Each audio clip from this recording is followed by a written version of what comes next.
This RealAg Radio podcast is brought to you by Intruvix 2 herbicide from FMC. With its fast-burning activity and long-lasting systemic action, Intruvix 2 herbicide delivers consistent pre-seed broadleaf control in cereals. It's fast and it lasts. See your local retailer today. It's time for RealAg Radio on Rural Radio Channel 147 on Sirius XM.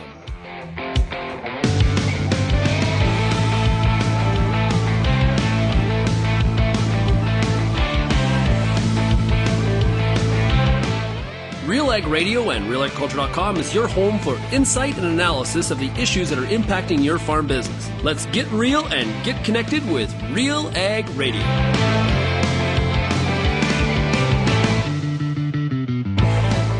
Welcome to RealAg Radio here on Rural Radio 147, Sirius XM. Shaun Haney, your host here on this Friday edition of the show. Hey, thanks so much, everybody, for making RealAg Radio and Rural Radio 147 a big part of your workday. Also, of course, a big shout-out to everybody listening out there on the RealAg Radio podcast. Got a great show today. I'm looking forward to this. We are really stacked and loaded with a lot of different perspectives to, really kind of review a pretty busy week when it comes to the world of agriculture. We got a RealAg Issues Panel today. We got Marvin Slingerland of MNP, Kelvin Heppner of RealAgriculture, Lyndsey Smith of RealAgriculture. We'll be joined for a couple segments today by Jim Wiesemeyer, who is the DC policy analyst with Pro Farmer. And Jim's going to provide some updates from the Beltway in terms of what was the reaction in the U.S. to the first 5 days of Trump? Will we actually have tariffs to be worried about, or are these just veiled threats? And what were some of the takeaways from Brooke Rollins' confirmation hearing for the USDA secretary position? Now, if you have any feedback on today's show, we'd love to hear from you. You can send me an email, shaney@realagriculture.com. You can also call the RealAg feedback line, 855-776-6147. And today, the bonus segment, for those of you listening on the RealAg Radio podcast version of the show, we got a bonus segment. We'll be joined by Liberal MP Kody Blois. He is a Liberal MP out of Nova Scotia. I'm going to be in Nova Scotia on Monday. Looking forward to being in Greenwich, Nova Scotia. And then on Wednesday, we'll be doing the show from St. John's, Newfoundland. Looking forward to that as well. So I'm going to be out East Coast next week. Bring on the seafood, bring on the cold pints, and all the great conversation, the friendly nature of the Canadian Maritimes and all the East Coast has to offer. Really looking forward to it. So Kody Blois will be in the bonus segment here today as well. Okay, we're going to take a break. When we come back, we're going to get to the RealAg Issues Panel. We got Marvin Slingerland from MNP, Lyndsey Smith, Kelvin Heppner, and Jim Wiesemeyer, Pro Farmer, right after this. It's now time on RealAg Radio for a product spotlight. Joined right now by Vaterstad's Director of Sales for Western Canada, Philip Korzak. What are some of the things that Vaterstad is up to here in 2025? Really, we're focused on farm shows. Some people can negate the value of farm shows, but for us, it's very important to still be in front of our customers and our dealers. What are some of the innovations and improvements that customers can look forward to, as we start to think about what some of that 2026 lineup looks like? A couple of the few things that customers will definitely see is we've changed the tire size on our precision delivery tanks. We are bringing what we call an in-cab hub, a common connection point with our iPad displays, GPS receiver that will be easier and cleaner for the customer inside the cab to really clean those up. We will actually be bringing a new meter bottom to our tanks. Customers and dealers should look forward to that for model year 26 as well. We always encourage customers to go directly to our distributors, so that would be their local dealer. Obviously, our website is a great place to go, so vaterstad.com. Co-op knows your community because we live here too. Our teams are your trusted partners with a range of expertise to help support your entire farm operation. And we're giving back. In the past 5 years, Co-op has invested over $1.1 billion in the prairies through building, upgrading, and expanding local facilities. And we've returned over $1.17 billion to Co-op members in the prairies. Co-op, we're all building something for the future. Here for your farm, here for your family. Learn more at coop.crs/farm. And welcome back to RealAg Radio here on Rural Radio 147, Sirius XM. Hey, time has run out to register for the 2025 Crop Connect Conference. It's happening February 12th and 13th, right around Valentine's Day. What better way to treat your sweetheart on the farm than going to the Victoria Inn and Convention Center in Winnipeg? can think of a few more, but it's high up there, everybody. Okay. Can be tons of insightful speakers, crop-specific information, networking, and more. Register today by going to cropconnectconference.ca, and our own Kelvin Heppner will be there. Speaking of Kelvin, how are you doing? Doing well here, Shaun. After an extremely cold week here in this part of Western Canada, the weather has turned warm today, so enjoying the bit of a reprieve from winter here. Wonderful. Also joining us, Lyndsey Smith out of Ottawa, Ontario with RealAgriculture. Lyndsey, how are you? Not thawed yet. So Kelvin, send it this way. Very cold. Other than that, though, yes, doing well. Thank you. Also joining us today, Marvin Slingerland. He is the head of agriculture with MNP. And Marvin, I'm glad to see you here because you were going to be out cougar hunting. Now, don't take that the wrong way, everybody, but the cougar hunt didn't happen. No, four-legged cougars, Shaun. Yeah, unfortunately, we're waiting for some more snow to find the tracks. So hopefully next week. Yeah. Have you ever bagged a cougar? Not the four-legged kind. Have you ever got a cougar before? This would be my first hunt, Shaun. So been out once, but we weren't able to catch up to the cougars. So hopefully next time. Yeah. Also joining us today, special guest joining us for a part of the show here today is a good friend of Real Agriculture. I consider him a very good personal friend. I've learned a lot from him in terms of how politics works and ag policy. It is pro-farmer DC policy analyst Jim Wiesemeyer. Jim, it's great to have you. Always good to help you out because you help us out too. Well, we try. Oh, you bring the Canadian perspective to the U.S., and that's a good thing to do. Well, we have lots of stuff to talk about again, Jim. Yes. I guess, Jim, here this week, we saw the inauguration on Monday. It was an indoor ceremony. I'll throw it out there. I thought the indoor ceremony was great. Yes. And Carrie Underwood, wow, nailed it. Yes. Any surprises from President Trump in week one? It's how that he flip-flops. It's not unusual. It's just how fast that he does, and that's really in the trade area. But overall, I would say this is not just the fifth year of his presidency. He was out 4 years, and this shows with all of his executive orders, his people already in place that don't need to be confirmed, etc. It shows they've been working for 4 years on him coming back. And that includes Brooke Rollins, his USDA secretary nominee, who was at a think tank closely aligned with Trump. So that showed me proof that he was a president in waiting for years. But as far as the trade that I know we'll get into, again, I have to keep reminding myself, it's not what he says, it's what he does. So he'll throw out dates, February 1st, we're going to start like an algebraic equation that he says it's going to start February 1. No one else had told me that. So I don't know if he makes it up on the fly. So it's hard to stay moored when you're dealing with him on trade policy. Yeah, I know we have some questions about that February 1st deadline. That is next week, by the way. And if Canada doesn't become a 51st state, I guess maybe we're going to face some tariffs. It seems like a pretty tight timeline for that sort of amalgamation. Any takeaways from Brooke Rollins in her confirmation hearing? We had talked in our internal group chat, Jim, that she was impressive. What was your thought? Adept, very articulate. You got to be a communicator nowadays, and she was. I thought the real interesting one I pulled out is when that has not been widely reported is when she talked about country of origin labeling, that she'll take another look at that to see if it can be WTO compliant. Now, she said that in a talk with current Senate Majority Leader John Thune, and he wants that. So I would now increase the odds that they will probably come out with something on mandatory country of origin labeling because she owes Senator Thune, and I know Thune and his staff really wants something. So in the future, I would say you better monitor that. That's the one thing. The other thing is she knew what she had to do to say she's got her staff already that she's talking to about getting that $10 billion out to farmers in economic aid and working on the $21 billion. She did what she had to do. Biofuels, she knew that 10 years ago when she was in Texas at another a policy group that they were relatively anti-ethanol and RFS, but she said she didn't make that decision. It's a decade old. So she handled the questions quite well, and she was it was a bipartisan, mostly a bipartisan fervor in that room, and that was good to see from an old reporter's perspective, because that's the way agriculture used to be in this town. That they were fair with her. I would love to see some old photos, Jim, of you as a junior cub reporter. Black hair. Nice.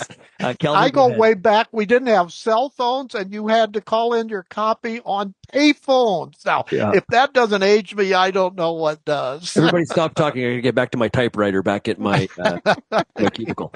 Kelvin, go ahead.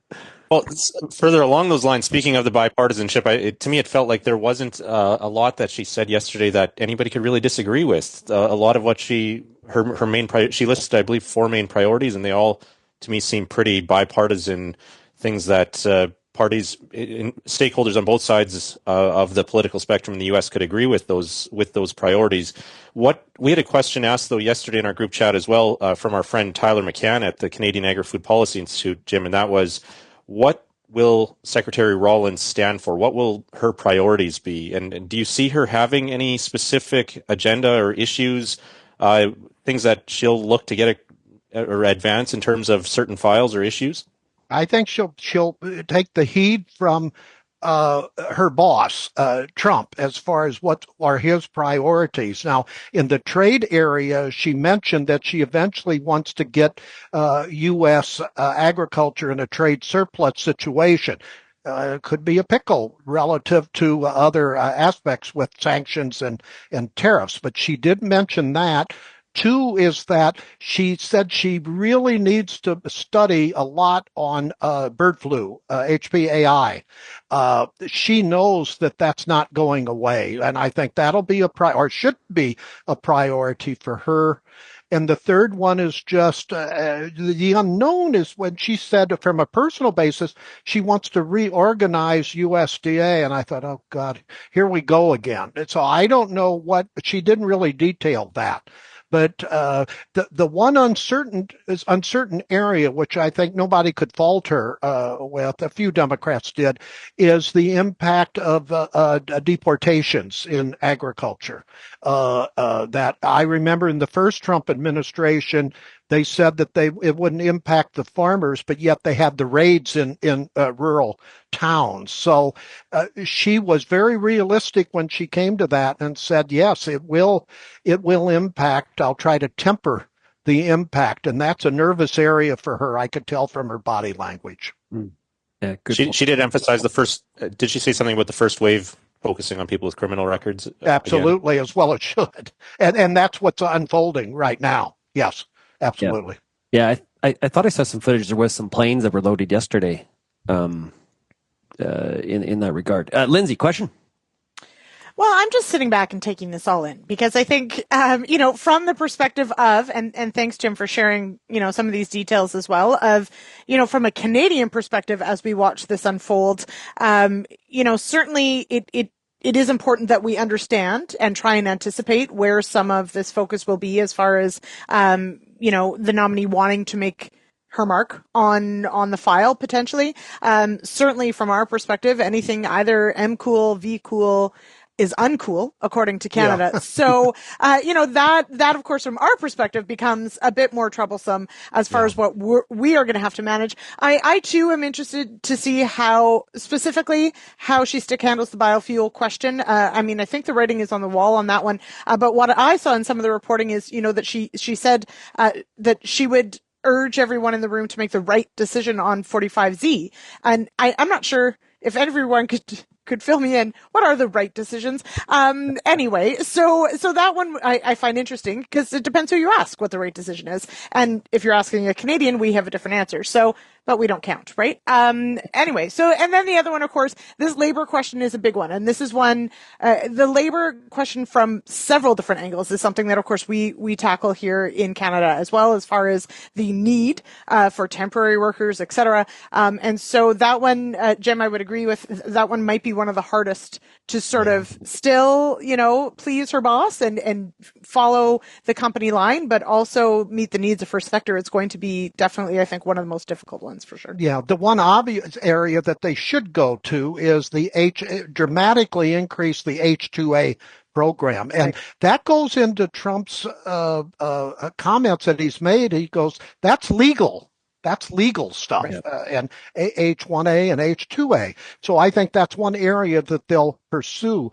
But as far as impact, wherever I go, I give 40, 45 speeches a year, and CEOs always tell me labor, not how to get it, how to keep it, is one of their top 3 issues. So at Idaho, 90% of the dairy people are migrants, are illegal. So this is a big issue in agriculture, whether or not they want to admit it or not, in some areas. So I do think you'll have a more bipartisan spirit in this issue that we have not had for the last 4 years, because they know that they have to deal with that. Yeah. But I will tell you one area that if I was to recommend anything to Canada, I would say, and your people here should know it, but talk to Kelvin Heppner, the National Economic Council Director. He has both ears of President Trump. He's very close to Larry Kudlow, Fox Business News reporter, who Trump still talks to about every other day, by the way. And if you can sound Kelvin Heppner, who's very practical. He is very good. He's a good economist, a true economist, no ideologue. I would sound him out on what's the game plan on these tariffs as it relates to Canada, and I think he'll shoot straight to you. That's what the one biggest recommendation I would give you. Yeah. We're not going to let you go yet, Jim. Can you hang on for a little bit? Oh, yeah. We got some more questions for you. Okay, good. Yeah. We're going to take a break. We'll be right back. Shaun Haney, Kelvin Heppner, Lyndsey Smith, Marvin Slingerland, and Jim Wiesemeyer back right after. Looking for proven performance in wheat? Lima Grain Cereal Seeds has you covered. With locally adapted varieties bred across key growing regions, LCS delivers top-tier genetics for winter and spring wheat. In 2024, LCS farmers swept 12 national wheat yield contest categories and won the Bin Buster Award for the 4th straight year. Learn more by going to limagraincerealseeds.com.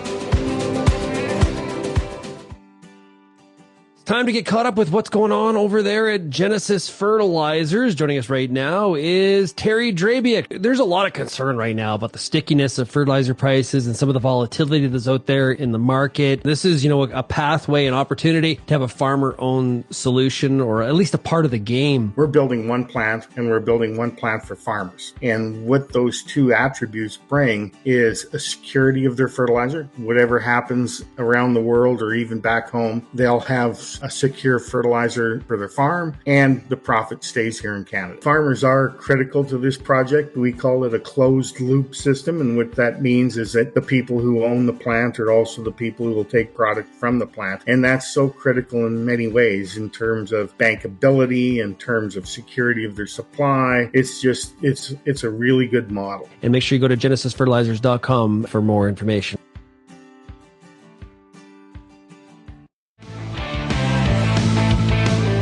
And welcome back to RealAg Radio here on RealAg Radio 147, Sirius XM. We got the RealAg Issues Panel, Lyndsey Smith, Kelvin Heppner of RealAgriculture. We got Marvin Slingerland of MNP, and Pro Farmers Jim Wiesemeyer. Hey, calling all Montana, North Dakota, South Dakota, and northern Minnesota growers. The new seed omega-3 canola production system can help you unlock a guaranteed path to market with attractive premium opportunities.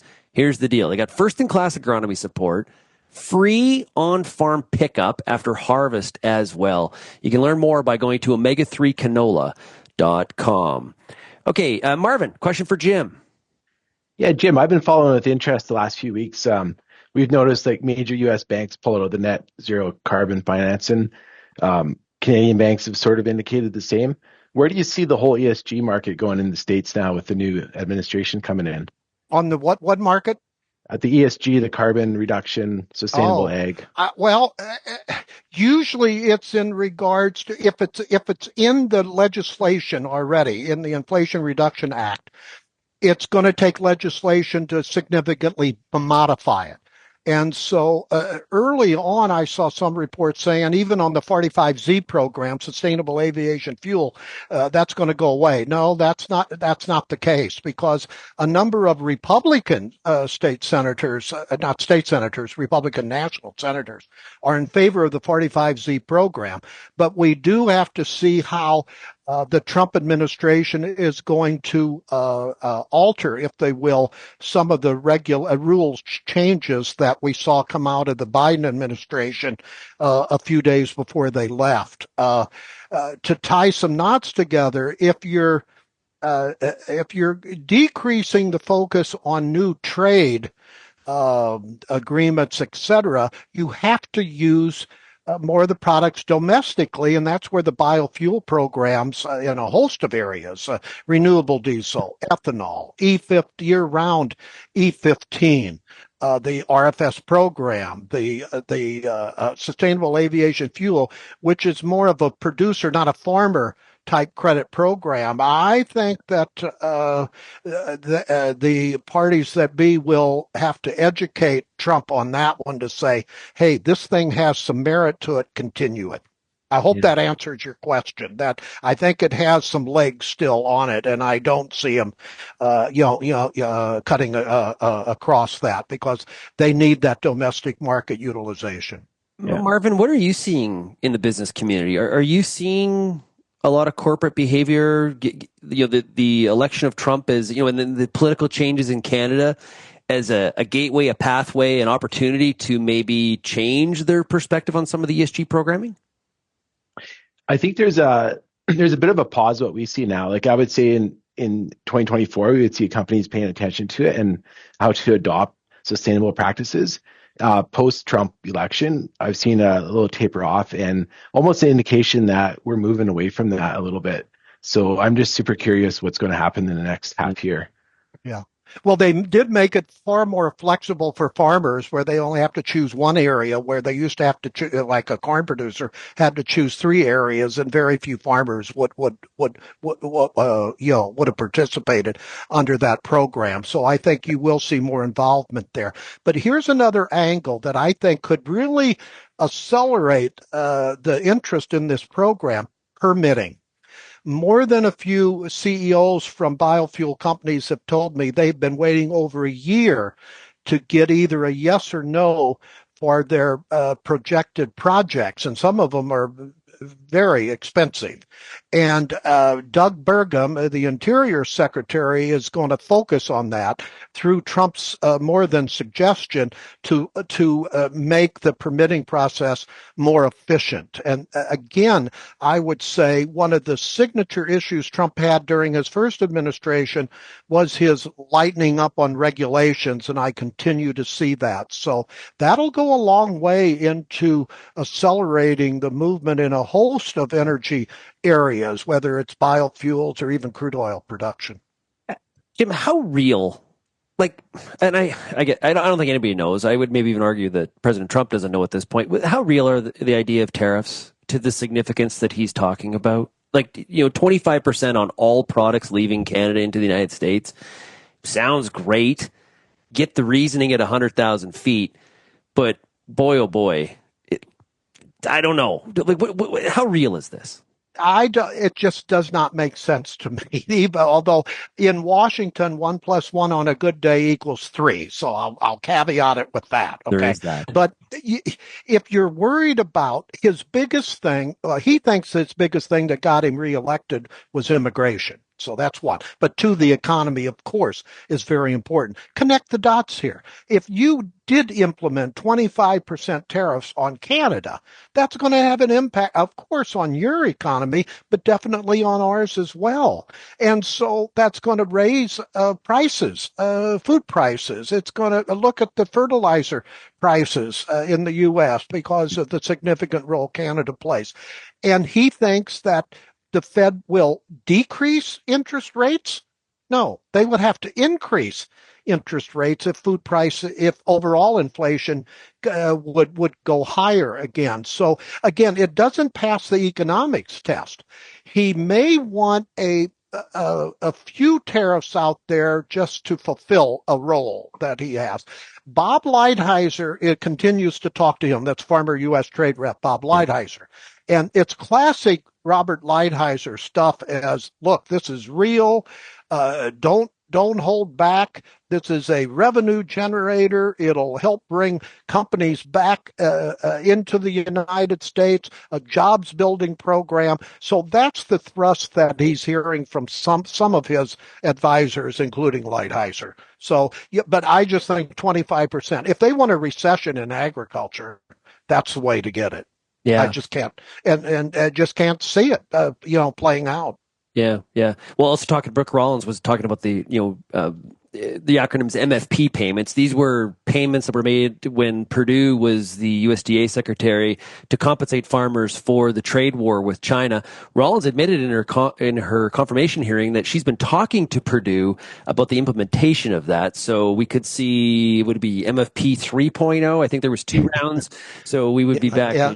And how it could be modified and things like that, because it was a very farmer-friendly program. But there was a bill that passed the House this week that would negate China's permanent normal trade status, that has legs in the Senate, and that has provisions in there that would take any that would provide revenue to farmers and manufacturers impacted from any China retaliation. So, and that bill is going to pass the Senate because if there's bipartisan support for that bill in both the House and the Senate. So that's another area you'd have to look at relative to China. He can say what he wants on China, but the Capitol Hill, both Democrats and Republicans want to put the stir into China, and that'll get China's attention. If it's a phased-in tariffs of up to 35% over 5 years, and that bill's going to be passed. So China's not going to go away as a topic.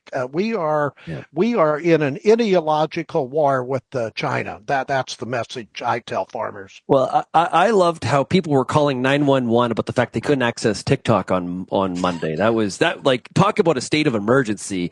That is one. Hey, Jim, you are honestly the best. You provide great insight. I appreciate the friendship, and thanks for joining us here to give some perspective. Thanks so much. Thank you. I'd wave hi, but I got to be careful of how far I move my hand out. Okay, you know what I mean. Thank you, Jim. Mm-hmm. Thank you. It's been a week. It's been a week. Thanks, Jim. Appreciate it. That is Jim Wiesemeyer. He is DC policy analyst with Pro Farmer. Okay. We're going to take a break, and then we're going to break down follow up on some of the things that Jim said and talk about all the other issues that happened this week. But I also want to tell you about Alpine Liquid Fertilizers, your full-season crop fertility specialist from start to finish. You're listening to RealAg Radio, Rural Radio 147, Sirius XM. What's next doesn't happen by accident, doesn't happen by chance. What's next happens when experience meets expertise, when data meets dollars, and when steel meets earth. What's next happens when the promising work of Pioneer's state-of-the-art research centers meets the unsparing challenges of more than 17,000 on-farm trials. Our ultimate goal is to bring the next seed breakthrough to your field. Because Pioneer isn't just our name. It's our mission. Pioneer. What's next happens here. I'm Lyndsey Smith from RealAgriculture.com. Join me Monday nights for The Agronomist, a 1-hour live and interactive show broadcast across YouTube, Facebook, and X. Monday nights at 8 p.m. Eastern, I host expert agronomists from all over the country to give you answers to some of the toughest agronomic questions. Join us live or catch the replay Tuesday morning. That's The Agronomist with me, Lyndsey Smith, Monday nights live at 8 p.m. Eastern.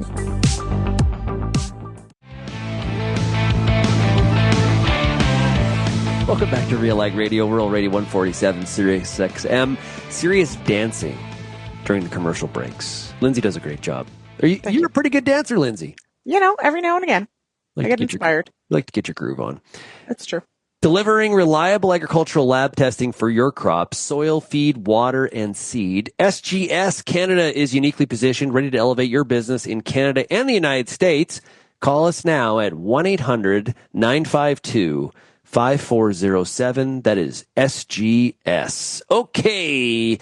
We got Lyndsey Smith, Kelvin Heppner, Marvin Slingerland, and myself, Shaun Haney. We were talking with Jim there about ESG, and I just think so much, Lyndsey, the election of Trump and, even the look of the incoming government in Canada, it's just a gateway for organizations to be like, okay, green light, we don't really need to do this anymore. The tide has shifted. What are your thoughts?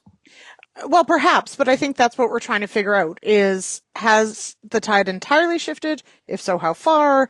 I think there are questions about, Mark Carney heading up this banking net zero group that is shedding members. But Canadian banks, we're still waiting on some of the holdouts of where they land on it.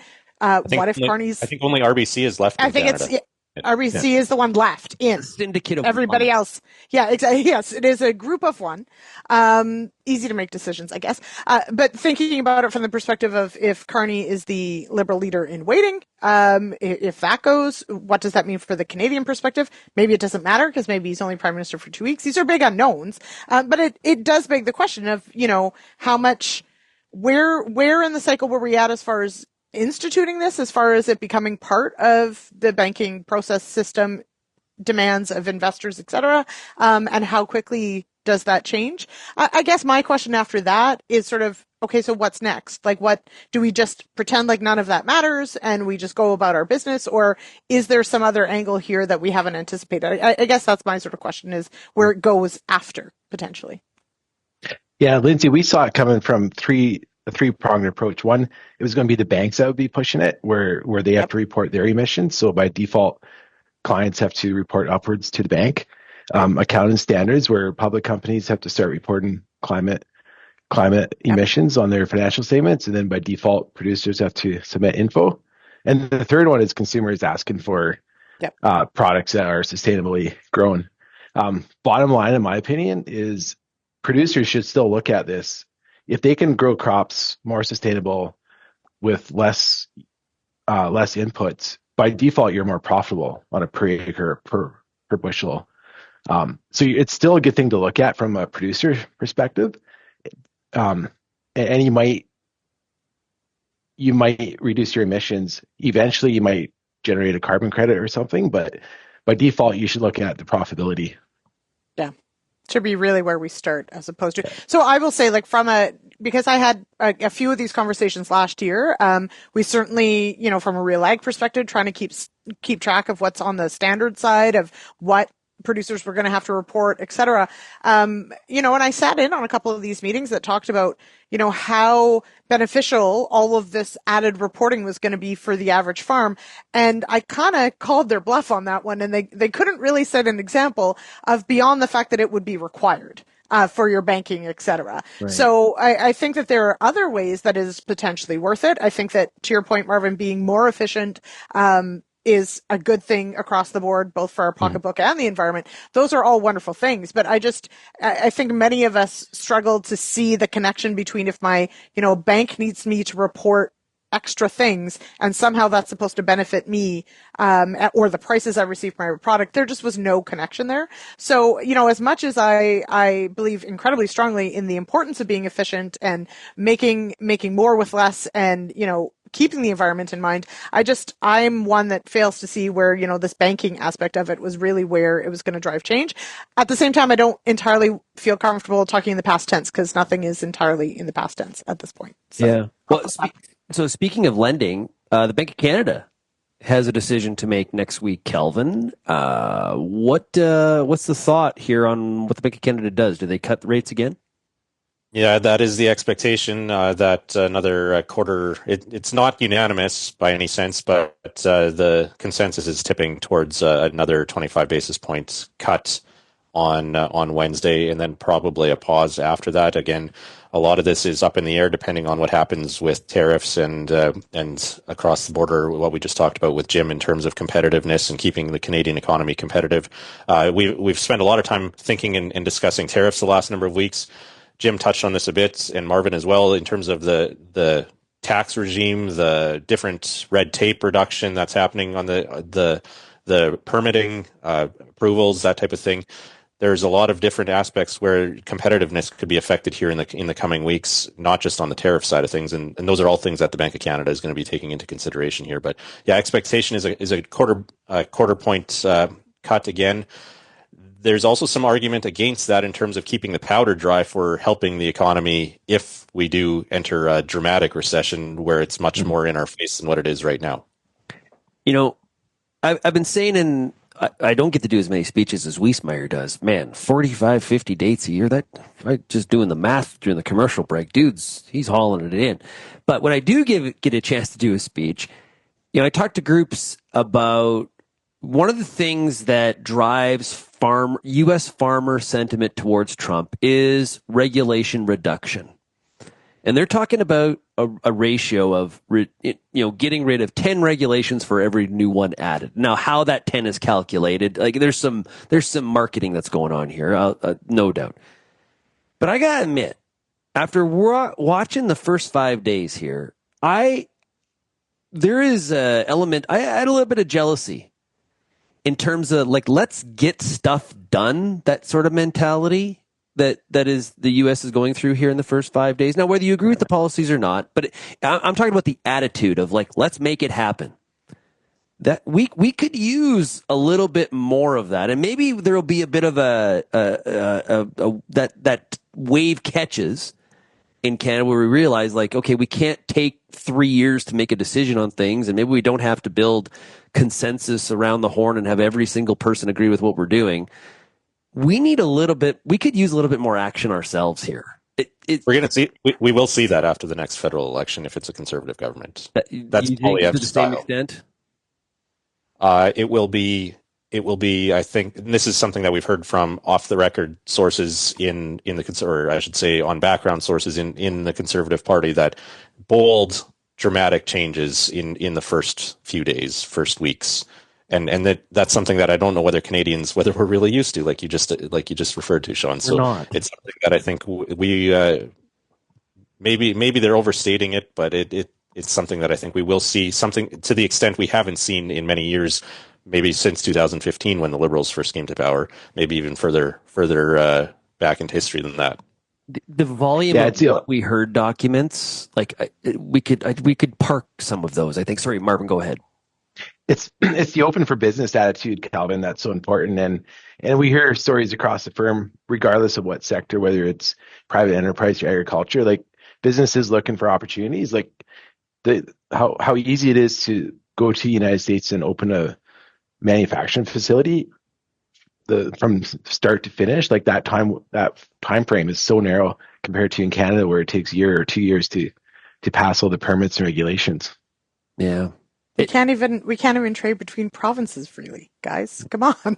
So anyway, but to Kelvin's point, though, I do think typically, it's been a while since we've had, an actual change of government as far as the color, for one thing, and for another, often, when there is a change, they want to make big changes early on and sort of, ride that out. So yeah, I think to Kelvin's point, we should see a lot of action should we see a change in government here, whenever it is we go to the polls.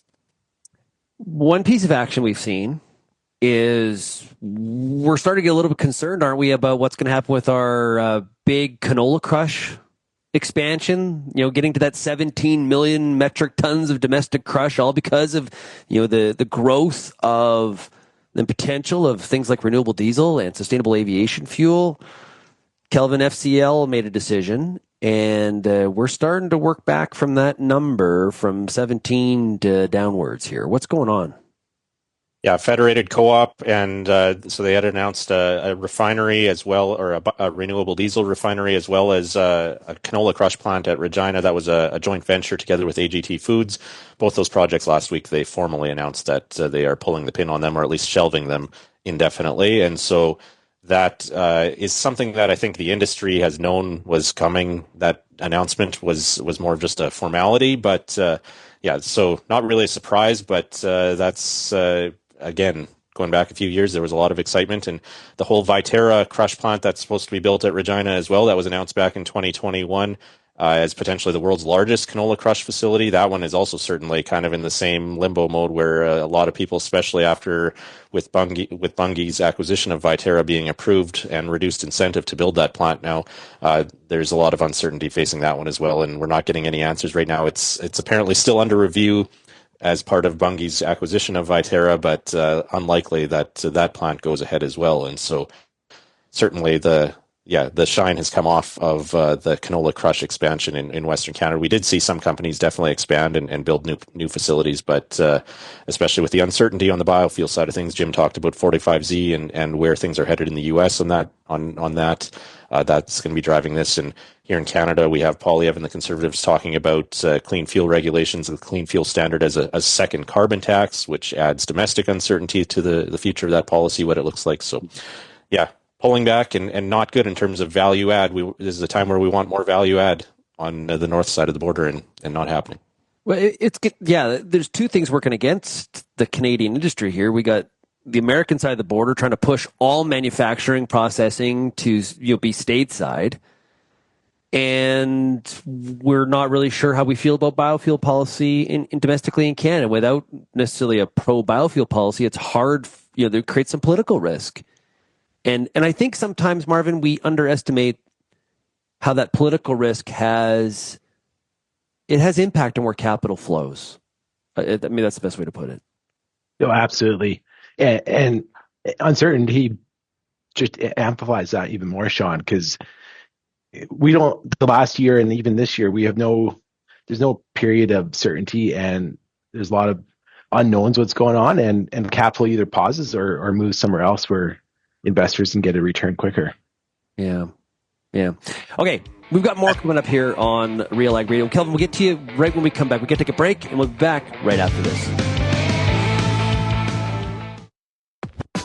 RealAg Radio is Canada's only daily radio show focused on agriculture. Get expert advice on Agronomic Monday. Tuesdays and Wednesdays will cover a broad range of issues. Thursday we'll hear from farmers across the country on the Farmer Rapid Fire. And we'll wrap things up Fridays with the RealAg Issues Panel with Kelvin Heppner and Lyndsey Smith.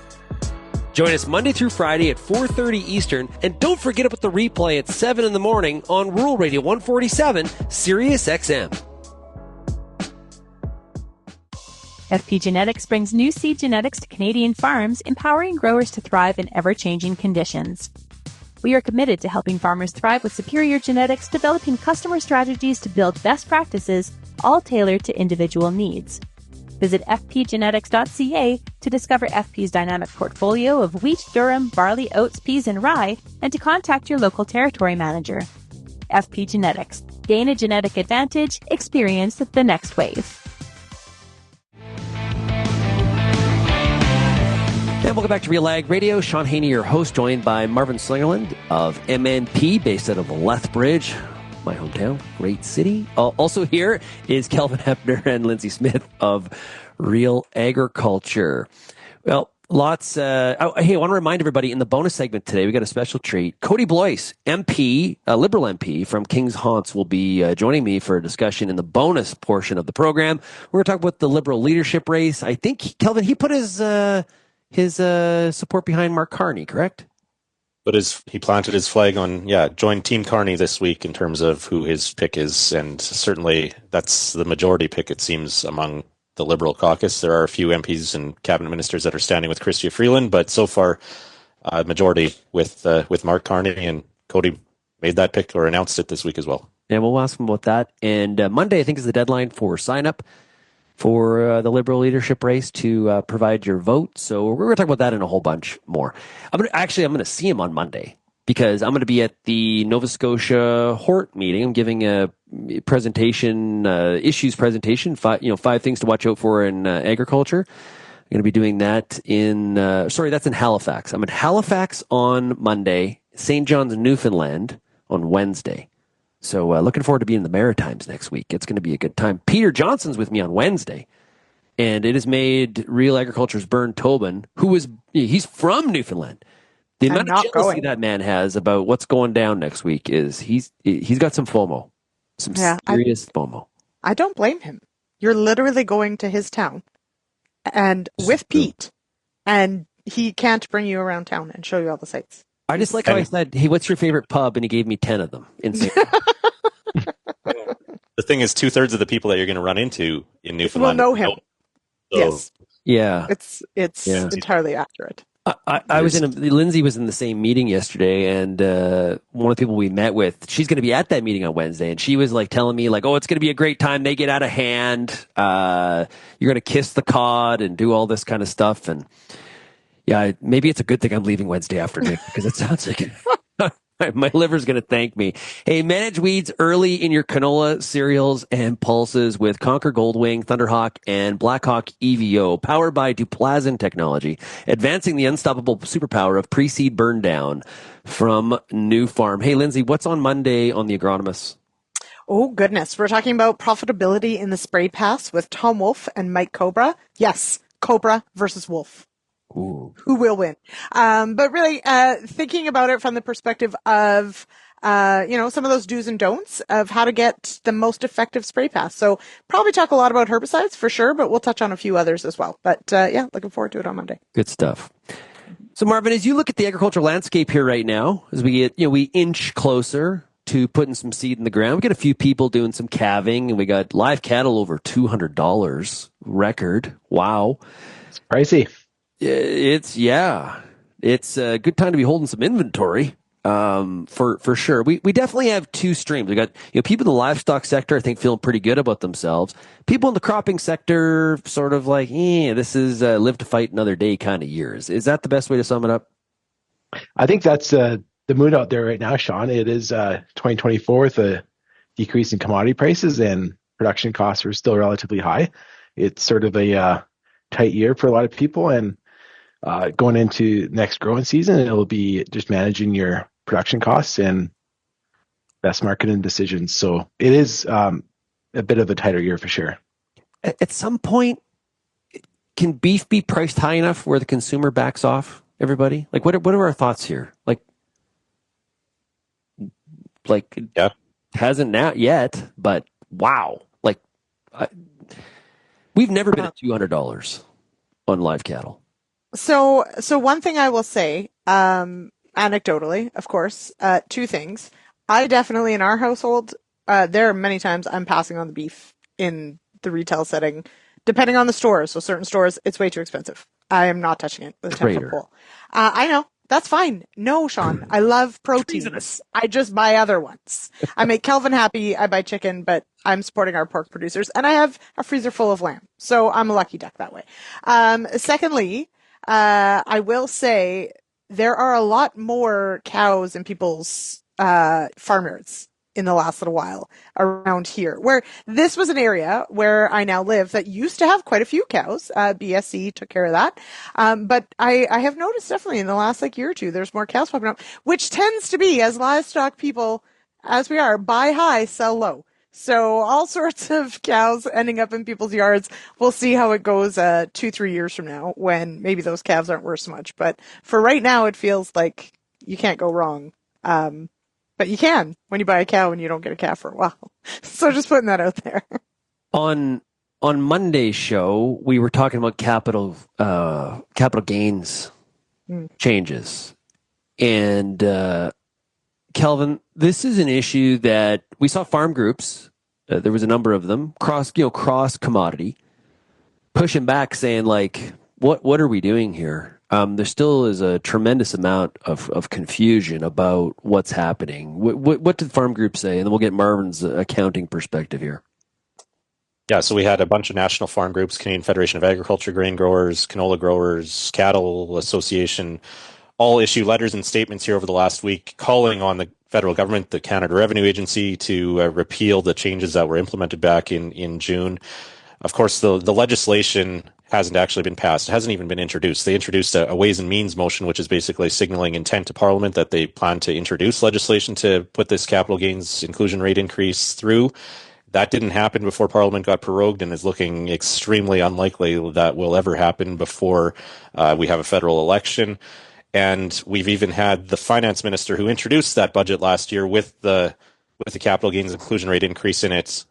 She has now said if she wins the Liberal leadership, she will drop it and repeal it. And yet the Canada Revenue Agency is still enforcing and saying that its interpretation of the rules is that it should be enforcing this for the going back to June of last year. And so, yeah, there's this uncertainty now where taxpayers, farmers have to decide: do we do we go with the rules that may be repealed here shortly and then try to get a refund later based on that, or do we just ignore the changes and risk penalties and risk CRA's wrath in the meantime? And Marvin, I'm curious how you see it from MNP's perspective as an accounting firm trying to navigate this right now. Yeah, it's sort of a cluster mess right now, Kelvin. My dad would have added extra words to that cluster. Yeah, Marvin. I was going to go there, but then I changed. But really, CRA has always operated under this understanding, like when there's a Ways and Means motion, that they start implementing it based on that, and then it becomes law, I guess, when it's passed in the House. So unfortunately, right now we are stuck under this administration rule where if you report now, you do have to claim the new inclusion rate, and then if it gets repealed or the bill doesn't pass, you can go back and re-amend your tax return. So it's going to be a little bit cumbersome for people who are caught under this right now, but it's either that or take the risk that there might be interest in penalties as well. Yeah, Marvin, CRA may assess based on the Ways and Means motion. Sorry, I didn't mean to interrupt. What's interesting, we had an accountant on from Baker Tilly on Monday, or it'd be Tuesday's show, and one of the things that he brought up was, like, we have Freeland, we have Polyev saying, I'm going to repeal, right? But there's multiple components of this. You have the inclusion rate, but you also have the total, what do you call it, the allowance, right? Yeah, 1.25 million capital gains allowance, yeah. Yeah, and so he was saying, it's probably a little bit easier to repeal the inclusion rate as opposed to the allowance number. Yeah. There's some nuance here that we're going to have the Polyev and Freeland and others who are saying they're going to repeal it to provide some, a little bit more detail on. Yeah, because as a producer, you don't want them to repeal the 1.25 million. Yeah, the increase of 250,000. So there's aspects of that bill that are super beneficial for everybody. So, and a lot of the farm groups are saying, hey, we should keep that 1.25 million just to factor in inflation. And in my opinion, that should be indexed going forward anyhow. So there's a lot of moving parts, and we're taking the position, file it based on CRA's stance, and then we'll have to just re-amend afterwards. Maybe we get sorry, go ahead. Go ahead. Does there need to be another Ways and Means motion or intent to introduce legislation to repeal it now, or what, or how? I know we're getting into details here. My understanding is the finance minister can actually direct CRA to not administer it. I don't think that's going to happen right now. So I think we have to wait for the House to start, and that bill either doesn't pass or there's an election and it just falls off. Yeah.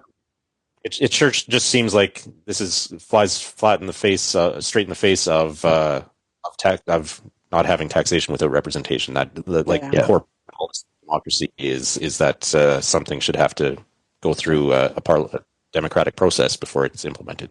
You'd think. And I like, we've had feedback from the audience as well and I've had, just people directly texting saying this can't actually be implemented without legislation, can it? And it's like, oh yes, it can. There also, the other popular one is we can't actually have a prime minister who's not an elected member of parliament. I'm like, oh yes, we can.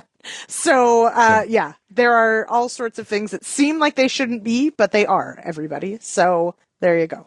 Yeah. Welcome to 2025, everybody. It's going to be a great year. It's going to be a good one. Okay. Yeah. Hey, that's all the time that we have. Really appreciate Jim Wiesemeyer joining us here today from Pro Farmer. Marvin, thanks so much as well. Thanks for MNP support of RealAg Radio and RealAgriculture. It's great to have you on the show here today, and best of luck trying to hunt that cougar down. You bet. Thanks for the invite again. Great stuff. You can find out more by going to mnp.ca. That is Marvin Slingerland. Lyndsey, have yourself a great weekend. Thank you. I will. I plan to. Awesome. Kelvin, all the best to you. Thank you. Take care, everyone.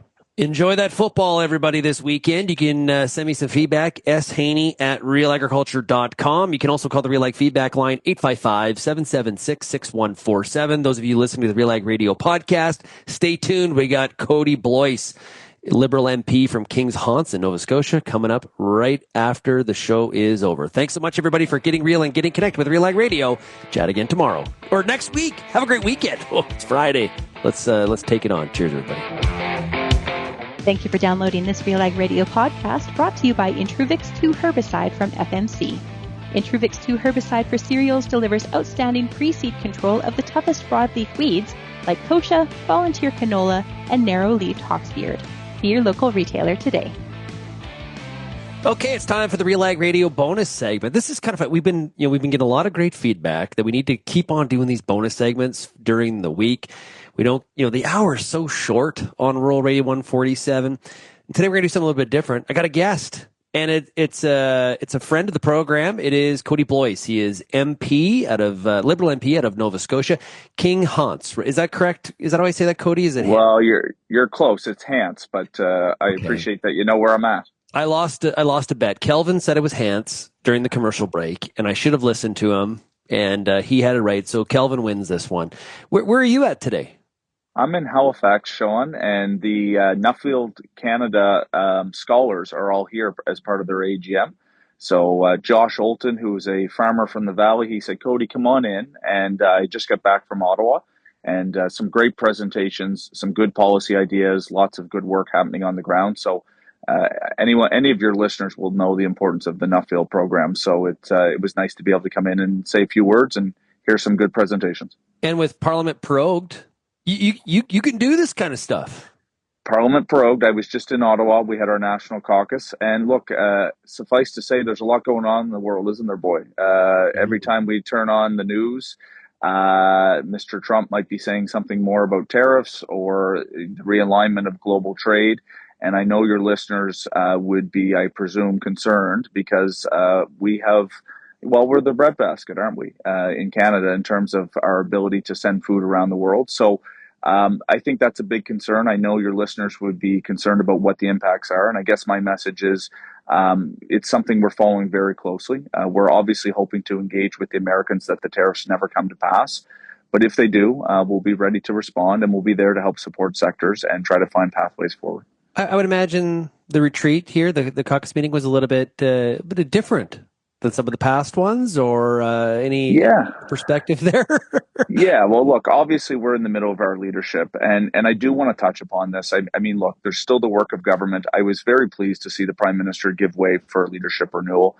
Shaun, you'll know, and I've been on the podcast, I've tried to be a strong voice for rural Canada. I think the government has done some really good things.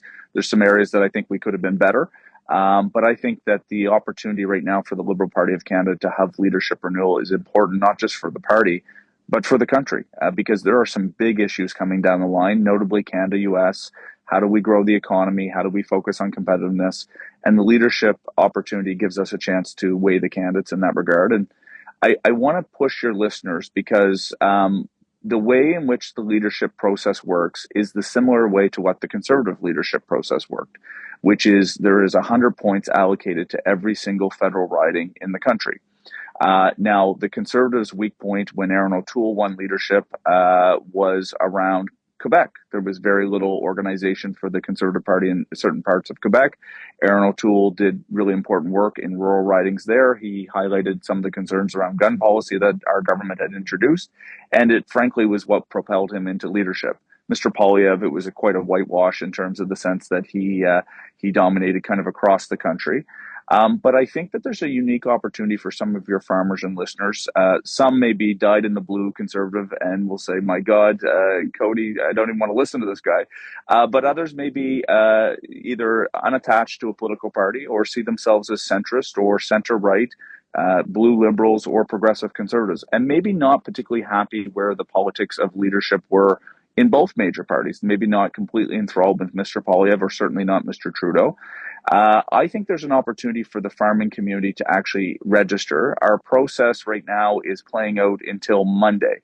So if your listeners are out there, you can go on Google and you can say register as a Liberal. Does not mean that you have to vote Liberal in the general election. Does not mean that you have to donate money or become a member of the party forever.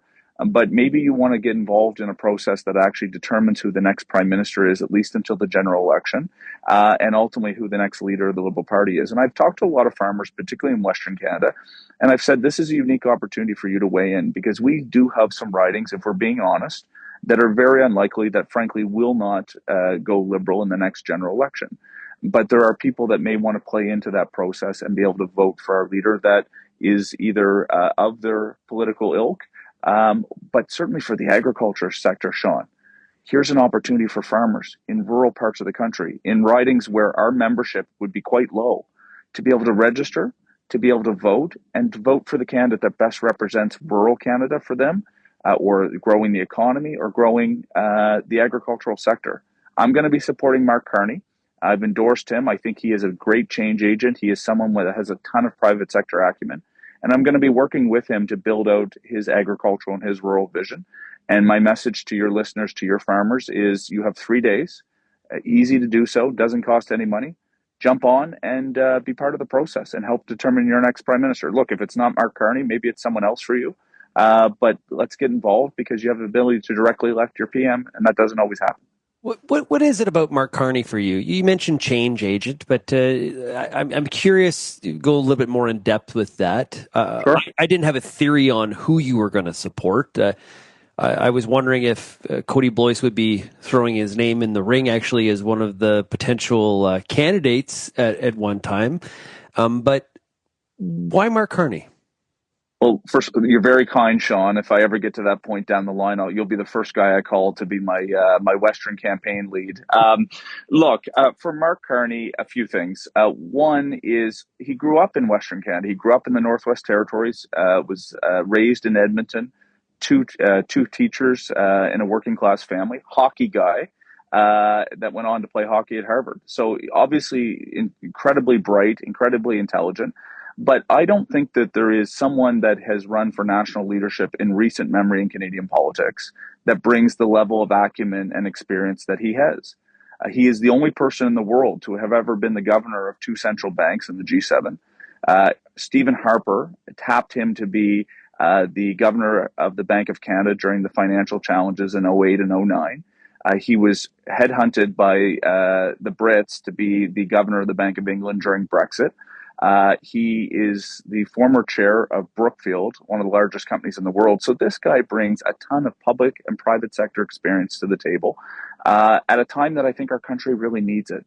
Our country needs leadership that is serious on the economy, that is serious on challenges around fiscal and economic dynamics that are going to be playing out, particularly in a world where Mr. Trump seems hell-bent on driving economic nationalism, which is going to really disrupt the way in which our global trade system has, I think, really benefited Canada as an exporting nation. So I think Mark Carney brings that experience. I've got great respect for my other colleagues. This isn't about, saying that they're not up for the job, but I think Mark Carney's the best person in the moment to lead us. And I can tell you this, I have a lot of people in my riding, not all of whom are Liberal, that are excited about the prospect of Mark Carney. And maybe some of your listeners, even if they won't vote Liberal, will be more, they'll see him as a more palatable choice, even if they didn't necessarily love our party all the way down the line. So let's pretend tomorrow morning, Saturday morning, you and Mark Carney are having a cup of coffee in Halifax. And he says, okay, Kody, what needs to be our agricultural platform? What do we need to be pushing to really grab the attention of Canadian farmers, East Coast, West Coast, prairies, Central Canada? What are you telling them? Well, the good news is, Shaun, I'm going to have that ability. The leadership dynamic, as you can appreciate, it's so short that, some of the real intricate policy that we could talk about on this show may not, come into the speaking points or kind of the points that you'll see in his leadership platform. But we will have a general election. And I do want to weigh in on it.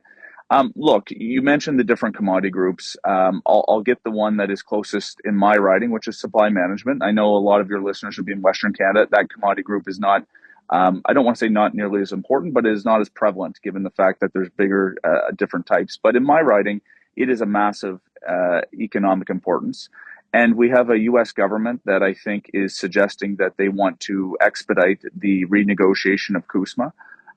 This is something that I think our government has to be strong on, saying we will be there to protect that system. We will be there to protect domestic supply. So that will be one thing that I have no doubt that you'll hear from the Liberal candidates, including Mark Carney.